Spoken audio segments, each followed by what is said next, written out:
All right, let's get right into it. We are about to unpack a pretty wild story, one that involves America's most notorious hate group, the very organization famous for fighting it, and a bombshell federal indictment that just might flip everything you think you know on its head. So, to really wrap your head around this, you have to start here with this quote. It is so easy to just dismiss the Klan as some kind of shadowy fringe group. But the reality, historically, completely different. You see, by the 1920s, the KKK wasn't on the fringe at all. It was right in the mainstream of American politics. And here's the key part. That power was totally bipartisan. So let's take a quick trip back in time to the 1920s. This was the absolute peak of what's called the second wave of the Klan. And its influence, well, it was staggering. It reached into basically every corner of the country. I mean, just look at these numbers. We're talking about 3 to 6 million members nationwide.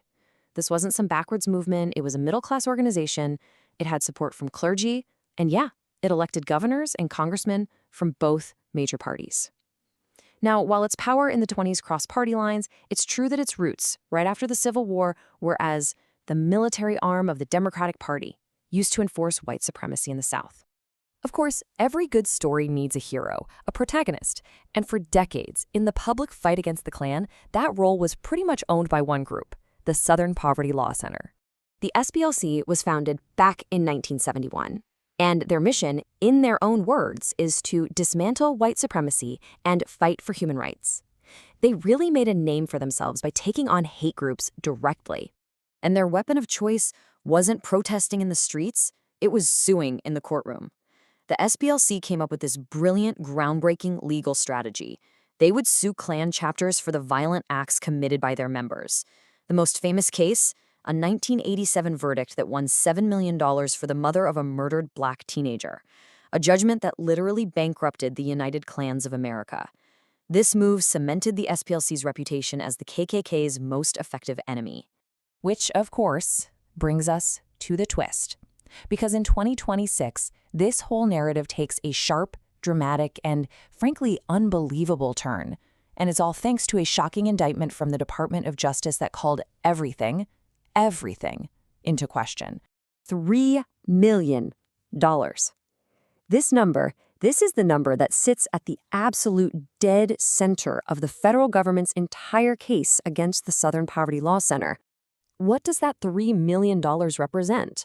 Well, according to the government's indictment, it's the amount of money that the SPLC, the Klan's supposed greatest foe, secretly paid to informants and leaders inside the very same extremist groups it was telling the public it was trying to destroy.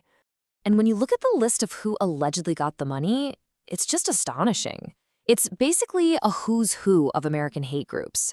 The DOJ claims SPLC money went to the KKK, the American Nazi Party, Aryan nations, and get this, even the United Klans of America, the same group they famously bankrupted back in the 80s. So the huge question is, how on earth could something like this have happened? Well, the indictment lays out a pretty detailed roadmap of alleged conspiracy and fraud. And these are not small-time charges. We're talking about an 11-count federal indictment for some really serious white-collar crimes. Wire fraud, for supposedly lying to their own donors.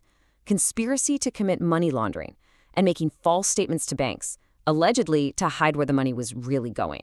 So here's how the government claims the whole scheme worked. Step 1, the SPLC raises money from donors with the promise of fighting hate.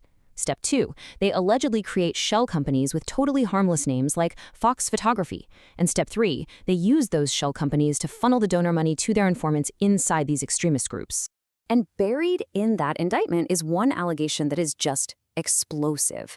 It claims that one of these paid informants actually helped coordinate transportation for people to get to the violent Unite the Right rally in Charlottesville in 2017, all while he was supposedly on the SPLC's payroll. So this all brings us to the core conflict of the whole case. You have two completely different ways of looking at the exact same set of alleged facts. Is this a legitimate case about a massive fraud? Or is it a politically motivated hit job on a progressive organization?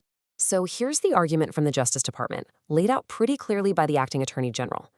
They're essentially claiming the SPLC wasn't just fighting racism, it was manufacturing it, that they were paying extremists to keep the threat alive, all to justify their own existence and keep the donations rolling in. But a lot of legal experts are looking at this case and are, let's just say, deeply skeptical. This quote from a former federal prosecutor argues the whole case is legally weak.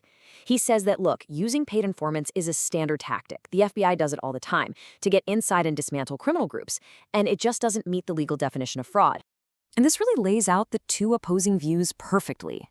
On one side, the DOJ says the SPLC lied to its donors. They promised to dismantle white supremacy but used the money to pay the supremacists. On the other side, the SPLC and its defenders are saying, wait a minute, paying informants is how you dismantle these groups, and that this whole case is really just political revenge from a hostile administration. At the end of the day, this case really forces us to ask a really uncomfortable question. What lines are okay to cross when you're fighting hate?